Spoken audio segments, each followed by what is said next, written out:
எல்லோருக்கும் வணக்கம் நண்பர்களே. இனி வருகின்ற காலங்களில் விருச்சிக ராசிக்கு எப்படிப்பட்ட சூழ்நிலை அமைய போகுதுன்னு தெரியுமா? உங்களுக்கான நற்பலன்கள் என்னென்ன, எந்தெந்த விஷயங்களை நீங்கள் ஜாக்கிரதையாக இருக்கணும்னு தெரிஞ்சுக்கணுமா? இந்த வீடியோவை கடைசி வரைக்கும் பாருங்கள்.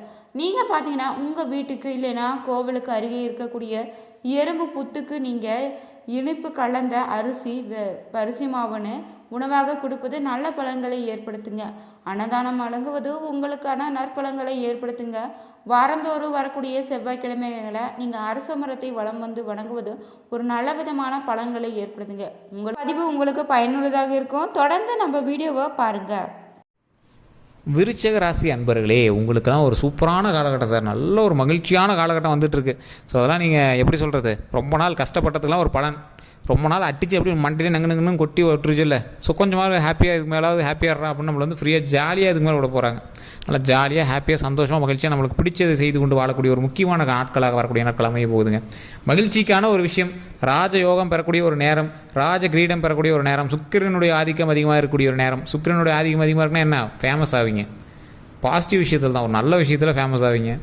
நல்ல மதிப்பு மரியாதை கூடும், லக்ஸூரியாக வாழக்கூடிய ஒரு தருணங்கள் அமைய போகுது. ஸோ இதனால் நிறைய பாராட்டுகளும் உங்களுக்கு வந்து வரும். ஸோ அந்த மாதிரி காலகட்டத்தில் நீங்கள் இருக்கீங்க. ஸோ நீங்கள் வணங்க வேண்டிய ஒரு முக்கியமான கடவுள், உங்களுக்கு என்ன சொல்கிறது, எப்போவுமே சொல்கிறது தான், ஓம் ராஜ அலங்கார முருகரே போற்றி, ஓம் ராஜ அலங்கார முருகரே போற்றி, ஓம் ராஜ அலங்கார முருகரே போற்றி. இதை மறக்காமல் சொல்லுங்கள்.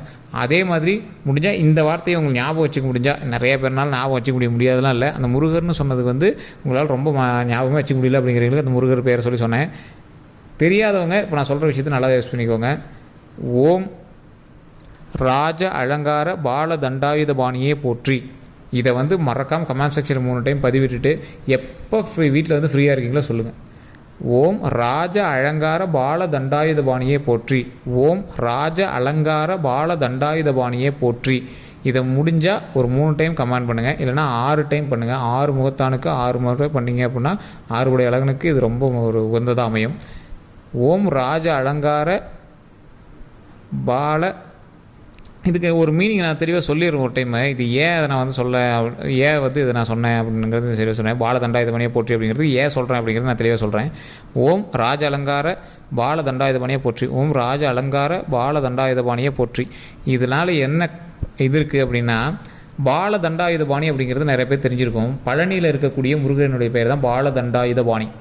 அதாவது ஒரு இளமையை திரும்ப பெறுவதற்காக, அதாவது தன்னுடைய இளமையை திரும்ப பெறுவதற்காக போகர் பெருமான் வந்து ஒரு சிலையை செஞ்சு அதற்கு உயிர் கொடுத்து தண்டாயுதபாணி, அதாவது அவருடைய தண்டாயுதபாணி அப்படிங்கிற ஒரு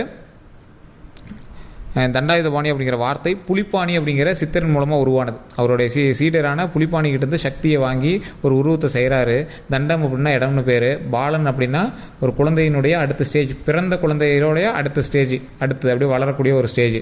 அந்த ஸ்டேஜில் பால தண்டாயுதபாணி அப்படிங்கிற மென்ஷன் பண்ணுறதுக்காக தன்னுடைய சீடனை குருவாக ஏற்றுக்கொண்டு மீண்டும் பாலனாக மாறுவதற்கு உருவாக்கிய ஒரு சிலை அந்த இடத்துல இருக்குது அப்படிங்கிறத மென்ஷன் பண்ணுறதுனால தான் பால தண்டாயுதபாணி.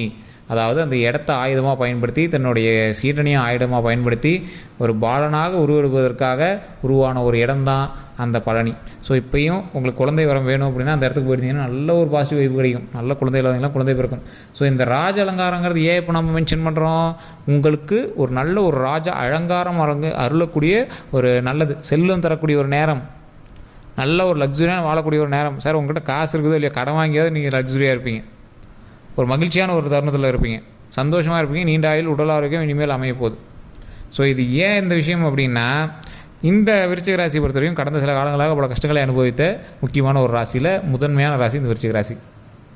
உங்களுடைய வாழ்க்கையில் கஷ்டத்தை மட்டுமே பார்த்துட்டீங்க, இதுக்கு மேலேயே சந்தோஷமாக இருக்கணும்ல, அதுக்காக கடவுள்